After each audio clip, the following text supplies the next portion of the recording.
Hey, Tech Guide Ninjas here. Hope you're having a good day today. So today we're looking at how to create a drop-down list in Google Docs. So drop-down lists are really cool, a good idea for writers or editors or project managers or teachers.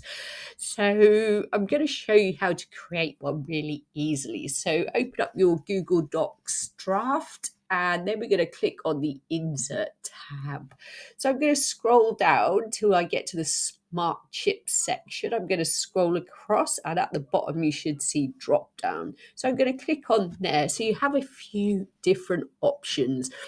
So you can choose one of the presets, so like a project status drop down or a review status drop down, or you can just choose to create your own new drop down list. So I'm going to do that. I'm going to click on new drop down.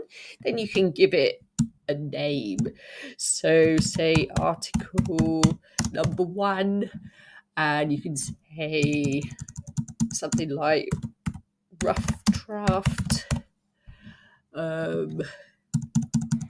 sort of like medium and finished. I'm just making this up. Obviously, you're going to put in your own text here, and you can assign like different colors for the different stages. So rough draft, I might want to give something like a dull red, and then the medium I might want to give like a yellow, so sort of like a traffic light, and finished I might want to give like a light green.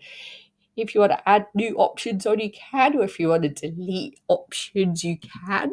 And when you're happy, you click on save.